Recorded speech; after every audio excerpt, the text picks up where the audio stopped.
welcome. The final Periscope in the series. Hello, welcome. Yay, I'm excited to talk about assessment too, even though it's not my strong point, but we'll talk about that in just a second. Hello, everyone. Yay, I'm glad that you love my scopes. All right, I'm flipping y'all around because I like to do a poll. Hi, everybody. But for this poll, I actually want to see what's going on with this. So here is my poll of the day. Y'all are going to love this one. Were you last night Team Nick or Team Sean? So for those of you that don't know what I'm talking about the Bachelorette finale. I probably just lost some people right then, but I'm okay with that. So tell me in the comments, were you Team Nick or Team Nick? Oh my gosh, get out of this scope. What are you even talking about? So I was Team Sean all the way. So I was just curious about what you all were last night for the Bachelorette finale. I see a lot of Team Sean people. I was super excited. I actually did not look at the spoilers ahead of time for once. So I was super surprised because I definitely thought it was going to be Team Nick. So I'm looking at your comments. Y'all are hilarious. Sean, because my name is Sean, but yours is spelled differently. So that makes you even that much more special. All right. So we are going to go ahead and get started. If y'all could see how I was set up right now, you would laugh because I'm actually in South Carolina visiting my parents for the week. And I'm really excited about that. If you love going home for some TLC to your parents, put a little heart down in the comments below. I love coming here. My mom takes care of me. She cooks for me. I don't have to worry about cleaning. It is like the best vacation ever. And so I'm sitting here upstairs in actually my very first bedroom that I had when I was 3 years old. So it's kind of crazy. But when you come to, let me show y'all something. When you come to your parents' house, I'm going to flip it around. This is what you see. All right, I'm going to show y'all a secret. Don't laugh, okay? This is what's sitting right behind me as I'm doing this scope. How about that right there? Is that classic or what? That was actually my kindergarten graduation. Check out those teeth. I'm telling you what, people. Isn't that awesome? That is just the best. I just thought I would share that with you all. So I am in my first bedroom in my parents' house and doing this scope, and it's so tiny, but I am actually sitting up on Rubbermaid containers because I didn't have anywhere to set my computer. So I'm making it happen for y'all. But today I'm going to go ahead and get started. Yeah, old school. What are y'all trying to say about old school up there? All right, so I'm going to go ahead and get started because if you've been joining me for the past couple scopes, I have been talking about Math Centers Made Easy and how I have been using how I use Math Centers in my classroom because they almost drove me absolutely insane, like teacher insanity going on. So I hope that these tips will help you all. If you're struggling with centers, go back to my blog. My blog is actually www.elementaryShenanigans.com, and you can check out my previous scopes. I'm saving them all to a YouTube channel just for you. So if you missed scope 1 or scope 2 about Math Centers Made Easy, the first one I talked about how I use these centers, and the second one I talked about how I organize them. So today it is all about assessment. So for those of you that don't know me, and sorry y'all, I have a fan blowing because it is so hot up here, oh my word, and my hair is all on my face, so it'll be okay. But for those of you that don't know me, my name is Hope King, and as I mentioned, I blog at Elementary Shenanigans, and I'm also a teacher at the Ron Clark Academy in Atlanta, Georgia. So thank you all so much for joining me today. We're going to go ahead and flip this around and get started. I'm going to do just a quick little recap, like 2 minutes, and then I'm going to get straight into the assessment piece today. All right, so for those of you that are just tuning in, I'm going to quickly talk about how I used one set of math centers to reach every single one of my learners in my classroom. It's going to be like a 1-minute flip through, just so if you're new, if this is your first scope with me, put firsty in the comments so that way I can see if I have any new people. So I'm going to do this in like 1 minute, and then I'm going to get straight to assessment. However, if you missed this, or if you missed the first 2 scopes, make sure that you go back and you watch those, or you're going to be completely lost, okay? All right, so Math Centers Made Easy. Here's what the setup looks like. It was on the back of a bookshelf where I used file folders. And oh, hi, firsty people. Okay, so y'all can definitely watch this. It's going to help you, but you're going to want to go back and watch my first 2 scopes as well. Otherwise, you'll be confused, okay? All right, so on the back of my book case, I had multiple different centers, and every single one of these centers reached all the different levels of learners in my classroom. So it made it super easy for me, because what I found is when I was trying to do, and I've said this so many times on these scopes, but when I taught second grade, I didn't teach second grade. I taught first grade, I taught second grade, I taught third grade, I taught fourth grade, I taught fifth grade, because my kids were on a variety of levels. So I use these centers as a way, instead of just having a set of second grade centers, I use these centers so that I could reach all of the different learners in my classroom. Let me show you how. And this is going to be just a 1-minute tutorial. So for these centers, you only have to have playing cards, which I made, and they match kind of the monthly themes, and then response sheets. All right, and I promise y'all I'm going to take questions at the end, so you might want to save them for the very end, because I can't keep up with questions and what I'm trying to tell y'all. It messes with my teacher ADD. All right, so level 1, here's an example. Say we were doing place value. Here's a response sheet. Notice that it's blank, because the students actually create their own numbers using playing cards. So for this, for place value, they're having to write the number word, they're having to write it in expanded form, they're having to tell me the value of each digit, but we all know that our students are on a variety of levels. So say you have someone on level 1, they would flip over maybe 1 or 2 cards depending on what they're working on, 1 or 2 digit numbers, and they would be working with 2-digit numbers, and they would complete all the activity. So once they finish 19, they would flip over 2 additional cards to make their next number. But we know that the kids are going to get bored doing 2-digit numbers. Some of our little ones will be stuck on this for quite some time, but you want a way to keep moving your students up. So the same exact response sheet, but now you have a student working with 3-digit numbers. And again, I covered all of this in my very first scope about Math Centers Made Easy. I went into detail about how this works, why it works, how I kept my students engaged, why they didn't get bored with these. So make sure you check that scope out, because I went into serious detail on that scope. So then once they move up from level 2, they're moving on to 4-digit numbers, again doing the same exact activity but with 4-digit numbers. So now they're working with ones, tens, hundreds, thousands. They can go on to 10,000. You can have the same exact response sheet, but now you have maybe one student working on 2 digits and one student working on a 5-digit number. You can even get to 6. You can even go to the billions place. So basically the sky is the limit with these. All right, how do you access previous scopes? Go to my blog, www.elementaryShenanigans.com, and you will see the 2 most recent posts that I did are on Math Centers Made Easy. So you can check it out there, okay? So that is basically how it works. Again, another skill, addition. If you have someone working with 2-digit numbers, they would flip over 2-digit numbers, and then they would write their own equation right here, okay? In my scope, I also went over what I did when students had a number or a column that equaled something greater than 9. So make sure you check those out, okay? And then again, same thing. 3-digit numbers, they're adding 3-digit numbers. They could even do 3-digit, 3-digit, 3-digit, and put them all together.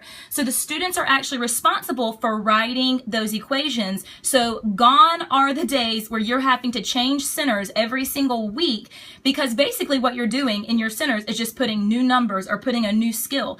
These centers cover all of those skills, and it allows your students to, it's very differentiated. It allows your students to continue to progress and not get stuck in one level, okay? I know that was super quick, but again, check out my previous scopes because I go into details. Then as far as the organization, I kept the cards in little containers like this from the Dollar Tree. Again, this was scope 2. So look for Math Centers Made Easy, scope number 2, organization.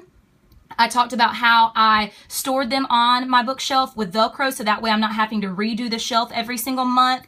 How I kept them all in containers that look like this, so each month I'm just pulling out my container, slapping those folders on the bookshelf, making copies of my master response sheets, and having those cards set out and done. It's like 30 minutes a month to set up centers that I feel like I give most of my credit, or a lot of my credit, to why my kids did so well in math to these centers, because it was that constant repetition. I talked about how I use student folders, their must-do side and their can-do side. So they had specific assignments on an assignment sheet every single week where they knew they had to complete a certain amount of assignments, and then they could determine what they wanted to do after that. So it was a lot of student choice mixed in there. This was all on scope number 2, Math Centers Made Easy, organization. Got it? Okay, perfect. Now we're all caught up to assessment. This one's going to be a quick one. I'm going to turn you around for just a quick second. Today I'm going to talk about how I assess these centers, but I just want to be super, super real with you all. If I struggle with anything as a teacher, my number one struggle is assessment. I am terrible at it. I don't like to keep up with it. I don't like to fool around with it. I don't like to grade things that are really intense. I like to be able to spend time with my kids one-on-one, and I'm telling you, I learn more from those one-on-one teaching moments than I do from assessments sometimes. So if you struggle with assessments, give me a thumbs up in the comment, because I don't even know, I'm going to talk about it today, but I don't even know that I'm the right person to ask, because y'all, I am terrible at it. I'm awful. And so I try really hard, because I know how important it is to, to keep records of our students and their growth. Oh, good. Okay. I'm not alone. So Jared Lemons, Jared Lemons, get out of the scope. But assessment is definitely my weakness. I struggle with it. And honestly, it's because sometimes I feel like it's such a waste of time. I would rather be teaching my kids.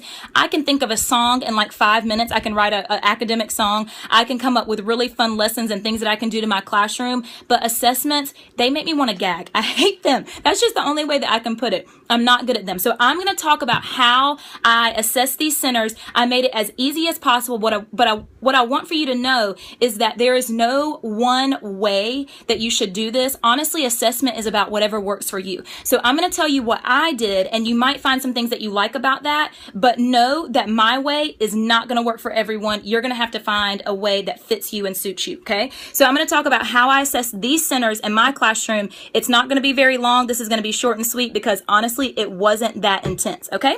So let me flip you around and we're going to get going. All right, so I showed you yesterday my student folders that looked like this, right?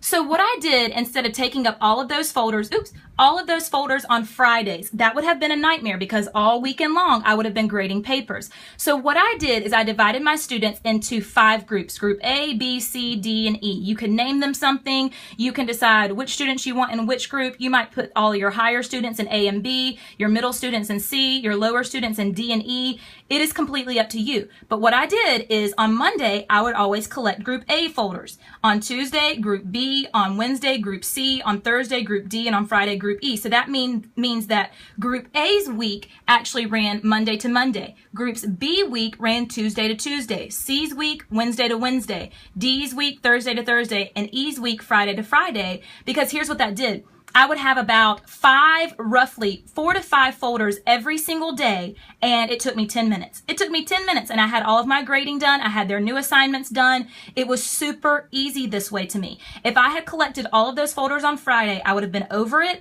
I wouldn't have wanted to pay attention. It wouldn't have been very informative to me, because it would have been the fastest way possible to get through those folders. So instead, I just broke it up. I gave 10 minutes to my centers, to grading my centers every single day, and boom, I was done, and it was super simple for me. That's how I found it to work best. Okay. Now, I will say this, the must-dos. They completed about 5 must-dos a week, okay? So it might have been different assignments. I talked on my organization scope about how I did that. But let me say this, when you are grading your assessments or grading your must-dos, and you're doing something like addition, y'all, they might have, like 9 or 12 addition equations on that sheet. Here's the thing, unless I'm taking it for a grade, and I'll talk about what I took for a grade here in a second. Unless I was taking it for a grade, the thing about math, if I graded 4 equations and they had it spot on and it was perfection, why did I need to look at the rest of that sheet? Because they obviously, now they might have made, a careless mistake or something like that, but if they have 4 problems down pat, they've got the idea, they've grasped the concept, they're good to go. You don't necessarily have to grade all 12. So kind of let it go just a little bit, because that's the beauty of math, is that it's very much systematic. There are steps. And if you notice that on an assessment or on one of their response sheets that they have 4 or 5 problems correct, y'all, they probably have the concept. So unless you're taking that for a grade, you do not have to sit there and grade every single problem. Now, what I did, because I did have to have grades, let it go. Now you have that song in your head for the rest of the day. I won't sing it for you. You're welcome. All right, so now I'm going to talk about how I did my quizzes or daily grades, because I had to enter grades in a grade book. We didn't have a checklist or anything like that in second and third grade. They actually had grades. So what I did is one time per week, I would tell the kids, this week, I'm going to collect your place value, and everyone is going to get a grade on their place value assessment. Here's another beauty about this. They can't cheat, y'all, because they can't make the same numbers. They're all flipping their own cards. So you know this is their independent work. It is, even though you're in centers and you're working with small groups during this time, they can't possibly cheat because they're all making their own individual numbers. So that's another thing I love about it. But I would tell them, all right, so this week I'm going to collect place value. And that week I would take out their place value and I would grade it for a daily grade. The next week I might do addition, or I might do place value again if I noticed they were really struggling, or I might take subtraction or multiplication. But each week collectively I would grade one. And I didn't do it randomly. I did the same one, so that way, you know, with parents, it would get all confusing in that grade book, like one person with place value, one person with subtraction. It was just too much. Again, too much for my brain to handle. So each week I would tell them, I would say, this is what I'm going to grade from you this week. So I would tell them which one I was going to take up from them. You could also do it as just a quick check. Maybe everybody does it at the same time, and it's kind of like a little quiz for the week. All right, everybody get out a place value activity, and this is your quiz for the week, or however you wanted to do it. I only needed one grade because I was constantly entering other grades, from daily grades, lessons that I would do with them in small groups. So this was just such a small part. Exit ticket. That's an excellent idea. I love that idea. So again, I love that y'all are talking down there, because you've got to figure out ways to make it work for you. So I did want to point out that I did take one per week as a daily grade or a quiz grade, or however you had that set up. Okay.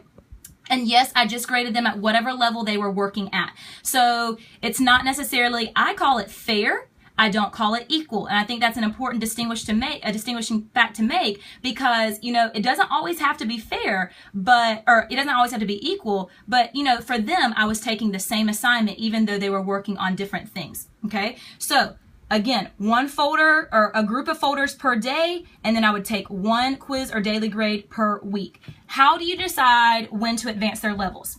All right, so this is the final thing for today. That's how easy assessment is with these centers. It's literally super easy, 10 minutes a day and then one daily grade a week. That's all I needed from this. The rest of my math, my grades, and my assessments were coming during that small group time or during my whole group instruction.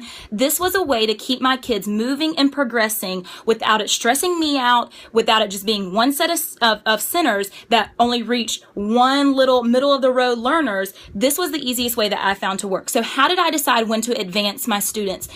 Honestly, I don't even know if I can give an answer to this, because here's the thing. I knew my kids, right? I mean, as a teacher, I knew my kids, but I will say this.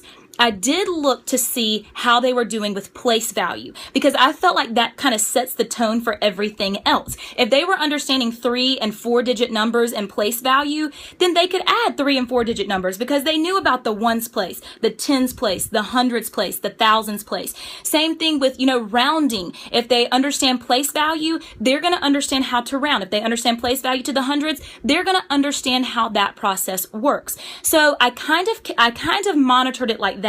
If I knew they were really strong in place value, then I would work with them and teach them how to do the next level with certain things. And here's what I found.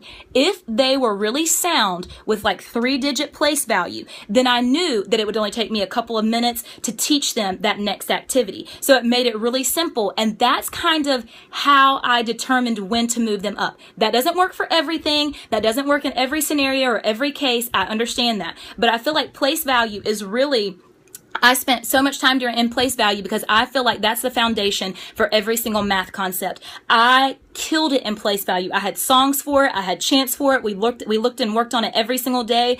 And my kids could add with no question, subtract with no question. They could multiply and divide in second grade not because I'm a phenomenal teacher, it had nothing to do with me. It's because I gave them those foundational skills and place value, and they knew how numbers work. They knew how to break them apart. They knew how to manipulate the different places in numbers to make, you know, a certain column greater or less. So that was what I attribute contributed to them being really successful in math. So that's pretty much it for assessment. So this scope was all about how I assessed. I collected about 4 or 5 folders a day and had my kids organized into groups. Then I took 1 daily grade a week, and then I just kind of determined when kids were ready to move on based on how I felt about their small group when I was with them, their whole group, what I noticed when I was working with them individually. And kids know when you move them up levels, they know. I didn't have a checklist. I didn't keep track of all that. Again, it was too much. I put the responsibility on my students. I let them take responsibility for these centers.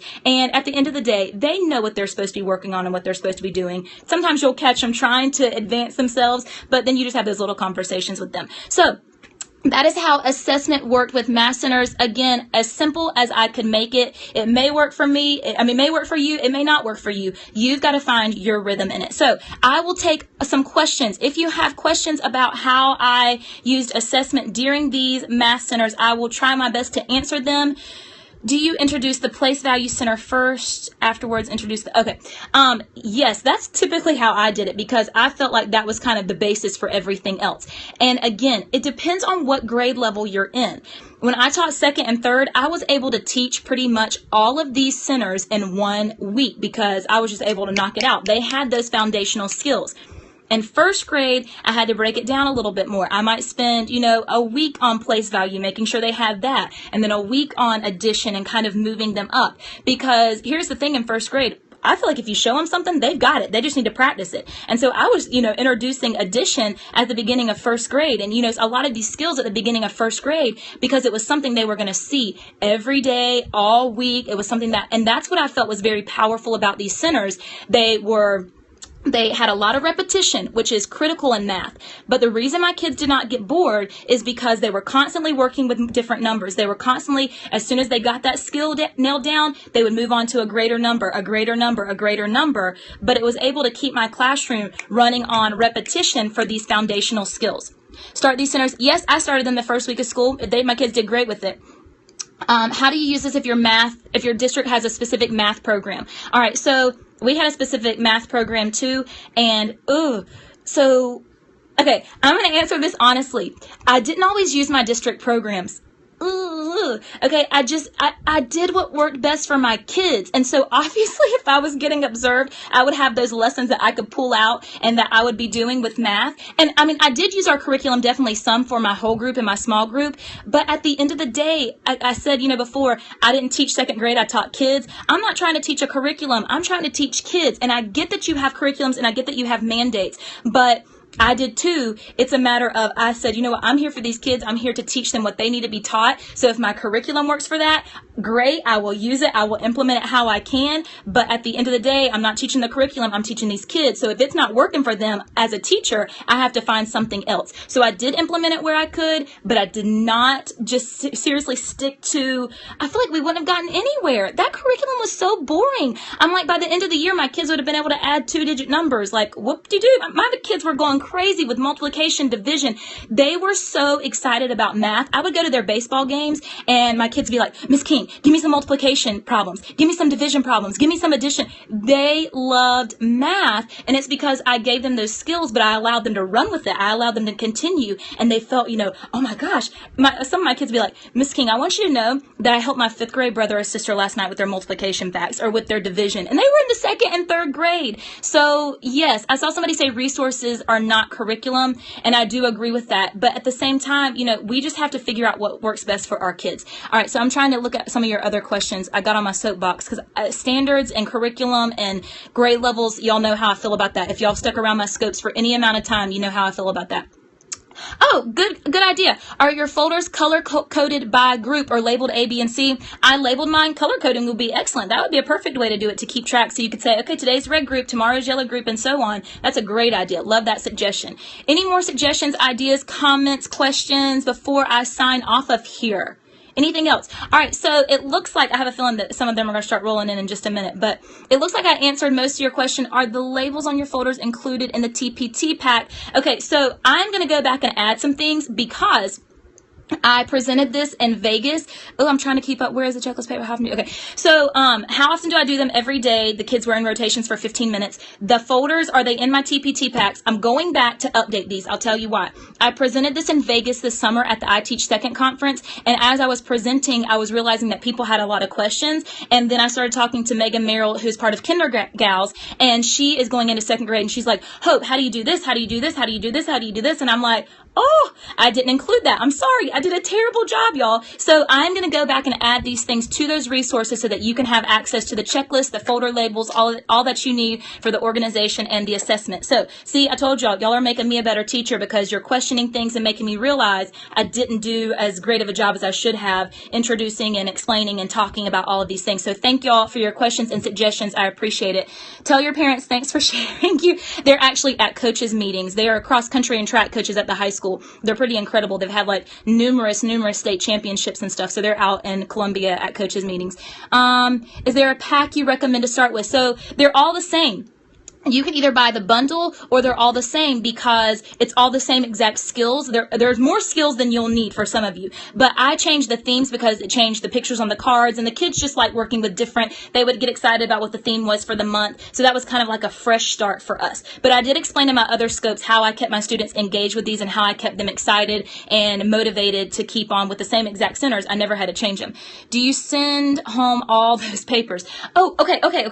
So yes, I did. I just put them in. I had these little mailboxes, but I told y'all I watched these scopes back, and I watched the second scope back about organization, and Lindsay McKay, who I don't know if she's in here right now, but she actually taught with her at Pendleton Elementary School, and she was in here. I thought that was her for a second. She was in here for the second scope, and so people were like, oh my gosh, all the copies. So another thing that you could do, and it would be kind of an investment at the beginning, but it would keep you away from those copies, and it's something you could have year after year, is you could make each student a binder that had page protectors, and then you could do one of the activities on front, one on the back, and they could use the expo markers to answer these, and then they could save them, and you could just check them in their notebooks, and then you could dry erase sleeves, then you could just erase them. But here's the thing, if you use the sleeves and they're not in a notebook, how are you going to keep up with what your students did? That's what went through my brain. So I was like, well, if I gave them iPads, I love all these suggestions. If I gave them a binder that had page protectors, and then it had one of each response sheet in there. That way they could still choose which ones they were doing and so forth. So that's a way to kind of help with if you are having trouble and you can't make a lot of copies. Go paperless. I saw a lot of people talking about Google Forms and iPads and whoo. Okay, so assessment technology. Those things are like this with me. I am not the expert. You will not see me on here trying to share things about a lot of technology because I'm trying to learn myself. I'm not really great at it. I'm trying to get better. It's just not, I can do certain things, but there's certain things I can't. Lamination, you can laminate them as well. So those are all just some suggestions. I love your ideas. I love your comments because, like I said, it's constantly making me think about how to improve these and how to make them better. So thank you all so much for joining me about how I assess these math centers. I hope that if you were really, really struggling with centers, that this gave you some helpful advice and that maybe this will keep you from losing your mind and spending so much time. I feel like if I were to poll teachers and I were to say, what was the thing that you put the most time into this year? It would probably, for especially primary people, it would probably be centers. And I'm like, I don't want to pour my time into centers. I want to pour my time into creating engaging lessons, things that are going to excite my learners, songs, music, movement. So if I could take away that stress of standards, it gave me that, time to be able to really pour into my lessons and making my classroom environment a successful place. Not to say that other centers don't work. They do. Some people have them down to a science. I did not. So thank y'all so much for joining me. I will be back this week with some more scopes. I have a lot of ideas and things that I want to share with you for back to school. So I will definitely be back to share those ideas with you. And thank you again for all the comments and all the hearts. I appreciate y'all joining me every time. And if you have any questions, don't forget that you can either go to my blog at www.elementaryShenanigans.com to see the previous 2 scopes on this, and I'll upload this one as well. Or you can also tweet me questions on Twitter after this is over, because I know if you're watching the replay, you can't comment, but you can also tweet me questions and comments and ideas that you have to make it better. So I appreciate y'all joining me. Thank y'all. Y'all are the amazing ones. Seriously, I am not amazing. It's all about you. You guys are the ones that's pushing me to be a better teacher. So I appreciate you. Have a great day. I'm headed out to run. So I'm getting my me time in. If you watch my scope about me time, I am getting better at social media and I'm getting my exercise on in just a couple minutes. So thank you all for joining me. Have a wonderful day. Bye, everybody.